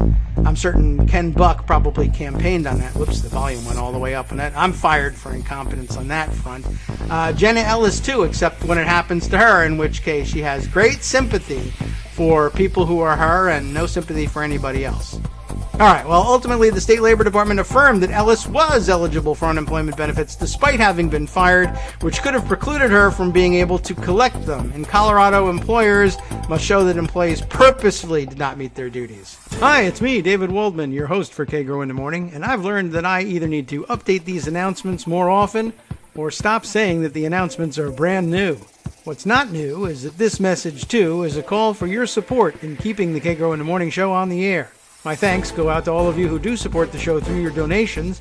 The stats say that Kagro in the Morning fans download our program about 2,000 times each weekday, but our donors make up only about 8% of our daily listeners. Patreon.com, Patreon.com, makes it simple to make easy, secure, recurring monthly contributions to support our show. Patreon.com/KagroX gets you straight to our donation page. If we're helping keep you sane during the Trump era, consider what that's worth. $1 a day? 50 cents? One thin dime? We do about 20 shows a month, so pick a number, do the math, and head to patreon.com/KagroX to let us know. Thanks again, everyone, for all your support. All right, welcome back now to the Kagro in the Morning show here on Netroots Radio. Let's see. Still some more other things to catch up with here, but I feel like I gotta continue reading this thing. It's more surprising and revelatory about Jenna Ellis than I thought. I skipped ahead a little bit, but in the break, but let me get to that. Ultimately, as I said, she did get her unemployment benefits. As they say, in Colorado, employers must show that an employee purposefully did not meet their duties in order to prevent them from obtaining benefits. That's extraordinarily generous, but probably ultimately the right thing to do for most people. But one of the places where you'll regret that is with a dope and jackass like Jenna Ellis and people who make a practice, political practice, of running around saying that most other people don't deserve unemployment benefits because they don't believe they'll ever be fired for cause because, Dunning-Kruger, and they believe they're geniuses, et cetera, et cetera. And then when it happens to them, though, can't you be sympathetic and give me my money? All right, fine, here you go. Now, it goes on to say there are insufficient facts, I guess the documents say this, there are insufficient facts that Ellis was not performing the duties to the best of her ability, the state labor department document says. Can you imagine how this is some lax standard, but maybe on the whole, it's for the best. There were some deficiencies in her education and experience that account for some of the errors she committed while learning on the job under high volume conditions. I mean, that's extraordinarily generous to her, but do you realize what this means? I mean, this is the president, now the president's top campaign lawyer 7 years ago was fired under circumstances that first called into question whether or not she was eligible for unemployment benefits. And this is from a pretty small shop, right? Running traffic court cases. I'm a constitutional scholar. I can, as they say, grok these enormously complex, highly nuanced legal problems. But I effed up traffic court cases so bad I got fired. But in my defense, it's because my legal education was deficient, not because of anything inherent with me. I mean, that's what it takes to get your money, but it doesn't look good when you're then like, geez, President Trump, why don't you put me in charge of not only your national campaign for president and all the legal issues arising therefrom, but the election challenges as well, so that I can argue the nuanced constitutional case before the Supreme Court of the United States. I don't know. Have you ever done anything like that? Well, I effed up a traffic court case once. You're hired. Well, wait a minute. Now I'm a little hesitant about that. I just listened to what you said. Is there, you're not going to screw up my case, are you? No. Keep in mind, please, I did screw those cases up, but it was only because I was insufficiently educated in the law. Oh, well. I suppose you could say, well, I was insufficiently educated in traffic law, but I'm a genius on the Constitution. I can imagine that there is such a person out there, just not that she's it, but okay. So that's the documentation. That's the claim she had to make in order to get whatever pittance they were giving her for unemployment benefits after she was fired after 8 months in the Weld County DA's office, that there were deficiencies in her education and experience that account for some of the errors she committed while learning on the job under high-volume conditions. There were like 2 traffic accidents that month. The document added, Ellis did the best she could with her education and training to meet the expectations of the employer. Wow. I mean, that's, by the way, that's a government record that says, yeah, she kind of sucks and her education is kind of crappy, but here's your money. You know, they thought that this was going to end with, well, here, you're going to get some unemployment benefits, and then, I don't know what, either you go into a different line of work or you'll go in for some continuing legal education or whatever and improve yourself and get back to work as a, run-of-the-mill lawyer here in Weld County. Not that you would be put in charge of the president's campaign. The document, but, that's your bad. Sorry. You thought you were helping a person, and all you did was weaken a country here. Okay? But anyway. The document did not outline the deficiencies in Ellis's education and experience. She graduated from the University of Richmond School of Law in Virginia. I am sorry, everybody. I didn't go to that one, but it did happen in this state. Graduated in 2011. It's like a decade ago. Almost a decade ago. Not quite. And worked in private practice before joining the Weld County District Attorney's Office.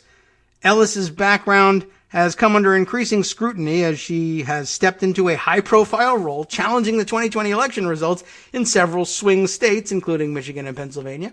Ellis has appeared with former New York Mayor Rudy Giuliani in news conferences and at hearings about the contest's outcome.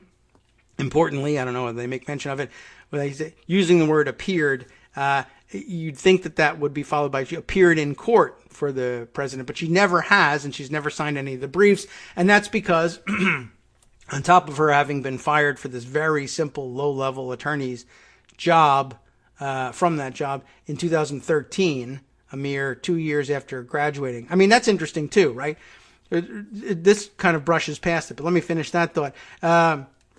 Despite having been fired that way, she has, we learned the other day from the Daily Mail, which is always a little iffy, that she has no bar membership anywhere. Another reason why she is not signing any documents. It would cause legal problems for her. Not that she would know that, because she's a terrible lawyer, but apparently that part she's figured out, or someone has told her. You can't sign briefs and appear in court if you're not a member of the bar anywhere.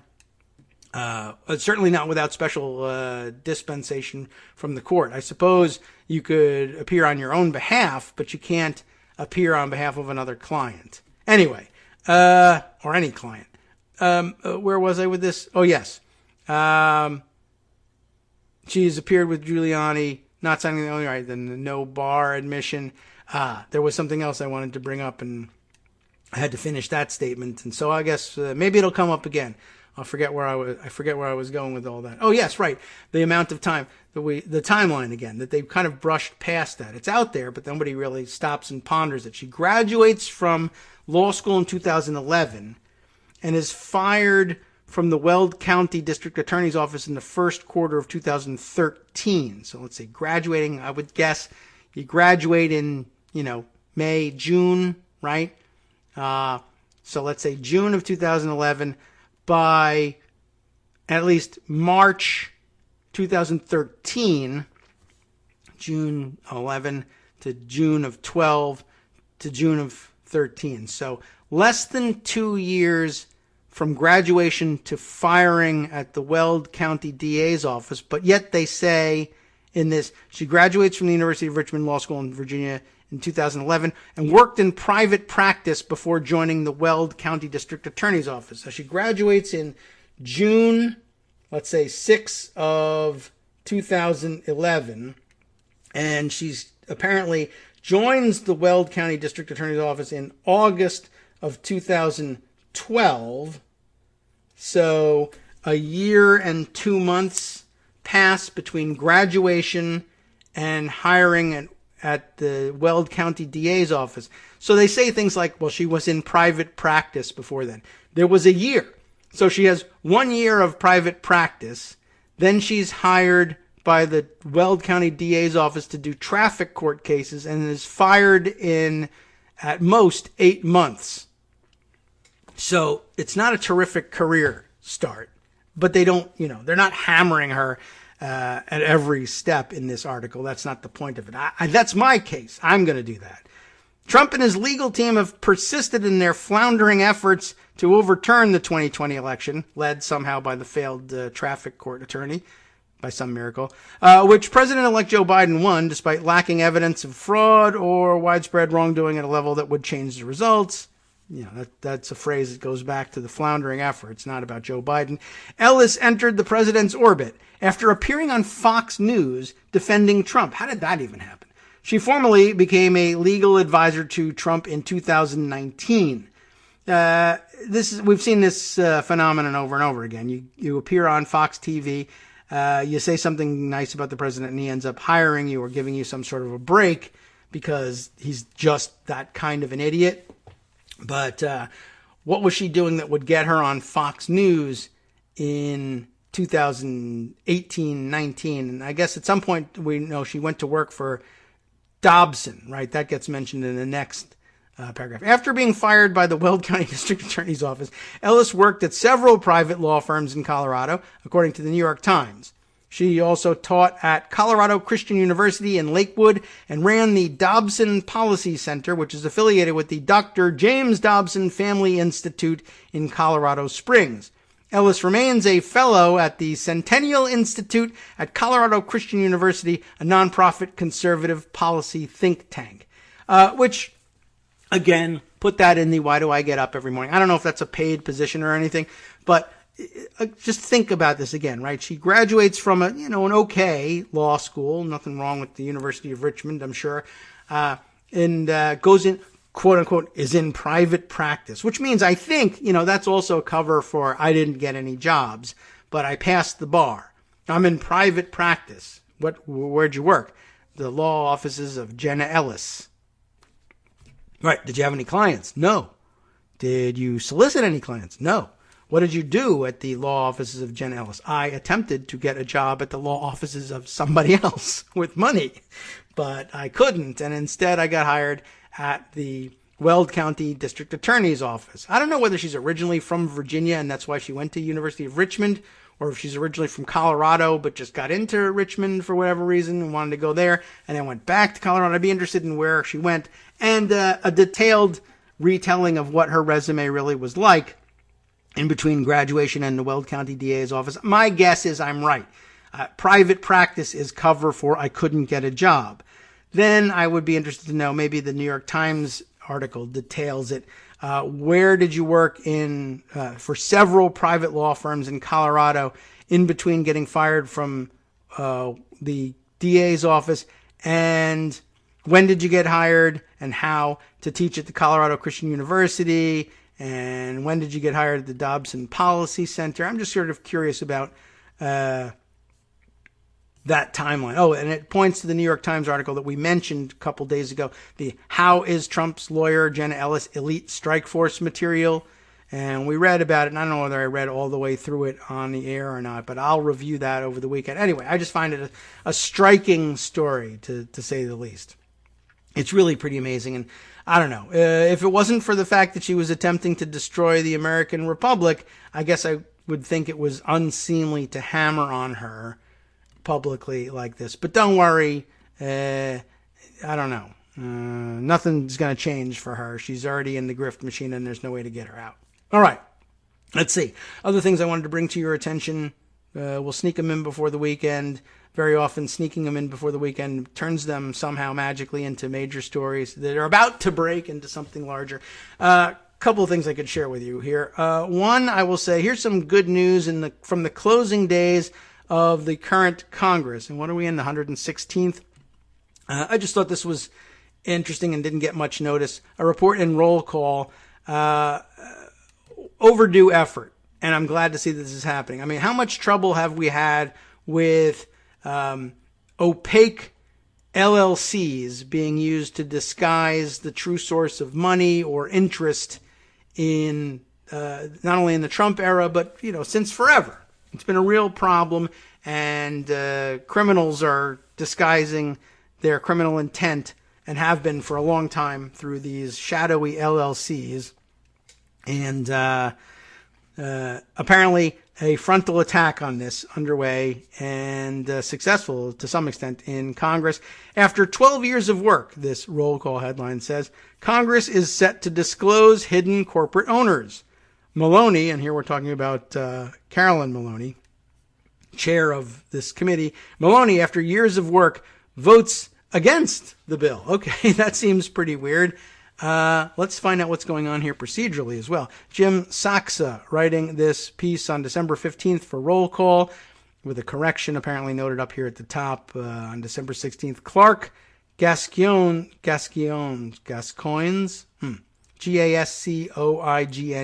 Clark Gascoigne's entire career has been about ending anonymous shell companies.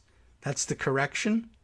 Well, we'll find out more about that as it goes on. Starting at Global Financial Integrity in 2009, and then at the Financial Accountability and Corporate Transparency Coalition, Gascoigne, how does he pronounce that? I don't know, has been on a mission to inject transparency. This is a very weird start of this with this correction. How much of this is the correction? Is it just that first line? Ordinarily, I don't know. Anyway, I'll go on with this. There's a problem with the way this is now constructed. Anyway, so this guy, Gascoigne, has been on a mission, Clark Gascoigne, to inject transparency into the ocean of anonymously owned corporate entities that can hide all manner of financial malfeasance. Maybe I should be an editor. Is that my calling that I'm missing? It's either that or hockey goalie, but ask my family about that one. He and other advocates moved closer to success on December 8th when the House passed, and I don't know, no word on what the Senate is doing, probably nothing. The House passed the National Defense Authorization Act. Oh, okay. So I guess the Senate eventually will pass that thing, with provisions that would establish a beneficial corporate ownership reporting regime and change other anti-money laundering laws. And they hung this on the NDAA, I guess, in order to get it through at the last minute. Good thinking. The Senate followed suit last Friday, marking significant legislative steps to make life harder for tax evaders, traffickers, and counterfeiters. And wow, okay, now I've just had a moment. You tell me why Trump is threatening to veto the NDAA. He says it was because of some sort. What isn't he? He's either it's about the what was it, Section 230 or whatever of the that has something to do with internet regulatory issues, and I forget exactly what the hell it was, but he had some complaint about that. Or he says it's because I'm trying to block the military from renaming military bases for Confederate generals. Two very terrible ideas in terms of blocking the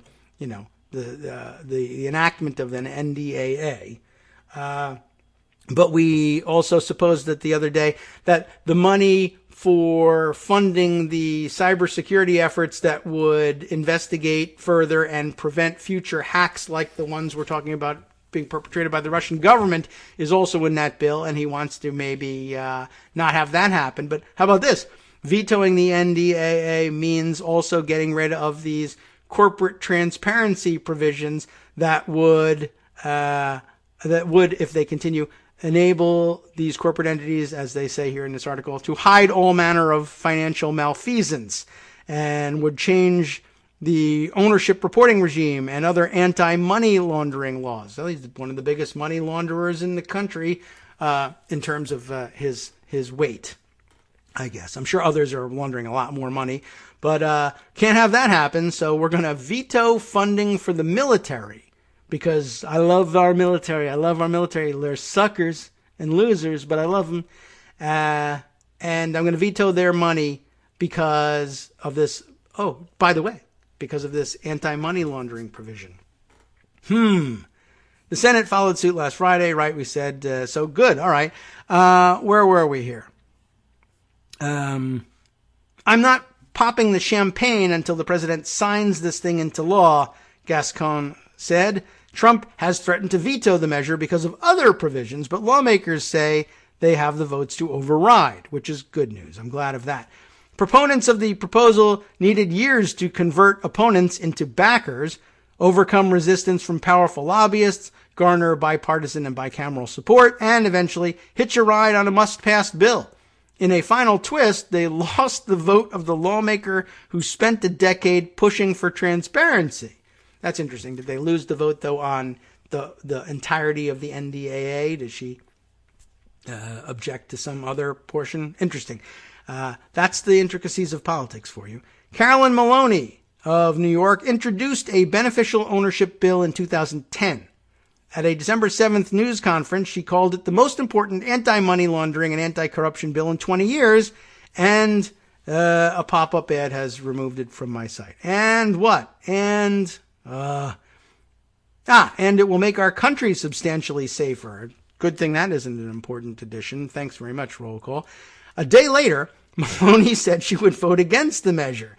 I cannot, in good conscience, vote for legislation that continues to explode the Pentagon's budget while millions of Americans are suffering from the COVID-19 pandemic and stay silent on the 1033 program, leaving in place the mechanism that transfers military equipment to local law enforcement across the country, she said in a statement. How do you like that?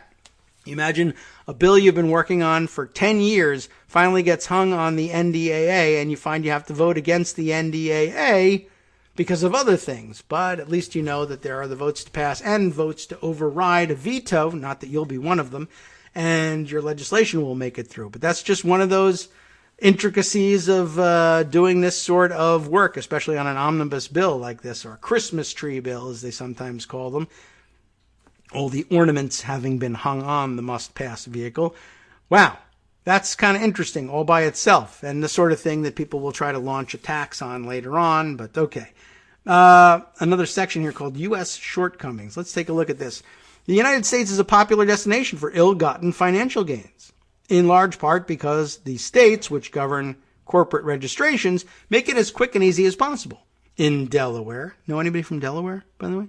It costs $90 and requires a one-page form with the name of the entity, name of a registered agent, and a mailing address or P.O. box. I guess that's why it's so popular to register your opaque LLCs in Delaware. That entity could create a, no pun intended here, a Russian nesting doll of subsidiaries to keep the true owners hidden. Any one of those companies could purchase legitimate assets like real estate, for instance, or condos in Trump Tower, for instance, using surreptitiously transferred ill-gotten funds, laundering them in the process. Each layer forces investigators to get another warrant as they try to uncover tax evasion or money laundering. According to a United Nations report confirmed by the Treasury Department, about $300 billion in illicit proceeds flowed through the U.S. financial system in 2010 when Maloney started work on this thing. But is everybody clear on what's going on here? If you ever wondered about this, yes, there are mechanisms through which you can force the state to offer up the papers on the registration of some of these LLCs. And if you trace them back and back and back enough, looking who is the registered agent, and are they the registered agent for one of the other companies under suspicion, et cetera, and you can find your way, who are they paying money to? You can painstakingly reconstruct the eventual ownership of these things. But so you wonder, well, so what's the problem with all this? Why can't they catch more of these people? If you do it 5, 10, 15 times, and one company owns another, either partially or in total, you got to find out the paperwork, discover the paperwork on each one of these things in order to trace the provenance of these, and the chain of custody of the money and the payments all the way back to the people that you're investigating. But each one requires its own investigation and its own set of warrants, et cetera. It's like flooding the court with appeal after appeal after appeal. Even when you have no case, you're just making things so difficult that time runs out, or people give up, or mistakes are made along the way, and you end up getting diverted into some other rabbit hole, and that they're just hoping that prosecutors will eventually go away before they catch them. That's all the strategy is. It's kind of, brilliant in its bluntness. The NDAA's provisions, this new stuff, would require new entities to report who ultimately owns them. providing the Treasury Department's Financial Crimes Enforcement Network, or FinCEN, right, with names, dates of birth, addresses, and passports or driver's licenses. Pop-up ad keeps coming in the way here. Driver's licenses of anyone owning more than 25% of a company or exercising substantial control. Any change in ownership would require an update within a year. The legislation would exclude highly regulated companies or those with more than 20 employees and more than $5 million in revenue. So it's just the small stuff that people actually use to hide cash that would be regulated. Interesting.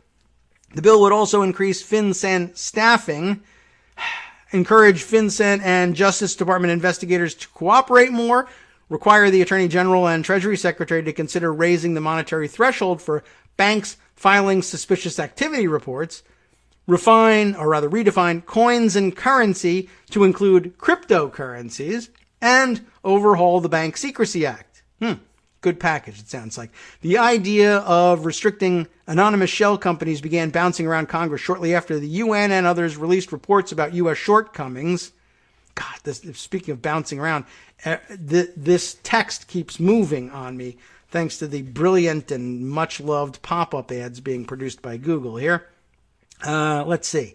Then Democratic Senators Carl Levin of Michigan and Barack Obama of Illinois, you ever heard of him, introduced the bill in 2008, and Chuck Grassley also became a co-sponsor of that bill in 2009. The National Association of Secretaries of State opposed that proposal because it would require states to collect the information. The U.S. Chamber of Commerce led corporate opposition, predicting that millions of legitimate businesses would be swamped in red tape to snag relatively few bad actors. Maloney kept reintroducing proposals with Peter King of New York, actually, as a co-sponsor. Other proposals popped up in the Senate. None went far, and then things began to change in 2016 after federal regulators, according to the Congressional Research Service, increased the size and frequency of monetary penalties for anti-money laundering deficiencies. Gee, I wonder why that became of such interest in 2016. There's more to the article. I recommend that you read through it. We're not going to be able to get through it before we run out of time here. And I wanted to jump over to a couple other notes that I had for sharing with you, if I can get through them. Let's see. John Godin, still following along with the show, had something from Jenna Ellis's book blurb. Give you an idea of where she's coming from. America is in the midst of a cultural and constitutional law crisis that began more than 60 years ago and was further exacerbated by the 2015 Supreme Court same-sex marriage decision. That's the big pivotal moment for her and her thinking that distracted her from doing a good job in traffic court. The book is called The Legal Basis for a Moral Constitution, a guide for Christians to understand America's constitutional crisis. That's the one that got her the gig teaching law at the Christian college. And so that of some interest. And again, before we jump out here, there was, let's see, Axios' news about Trump pardons being expected today. Let me skim quickly and see what, if any, it says it's unclear who will be included in this batch, so that's no help to us there. Rand Paul calling on Trump to pardon Edward Snowden, interestingly enough. The Julian Assange thing still up in the air. Apparently the person who spread that rumor at first had to withdraw it and say they got bad information, but I wouldn't be surprised if it comes up true in the end.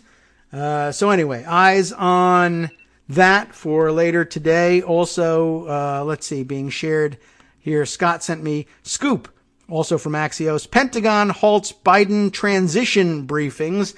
That sounds like it'll become a story over the weekend as well. And why would he need any Pentagon briefings when the Russians are hacking into our nuclear security materials, right? Good time to stop that. And let's see. Oh, yes, other thing here. This is just a good idea I thought I would pass on from Zeynep Tufekci, and I saw our friend Bobble speak, saying he also thought a good idea, and maybe it was something that he was kicking around Thanksgiving. Zeynep has this suggestion, an interesting one.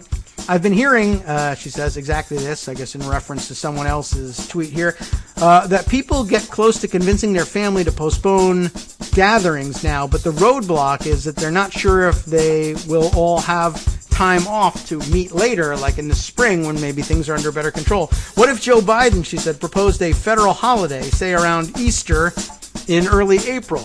wherein people could at least give their relatives something to look forward to.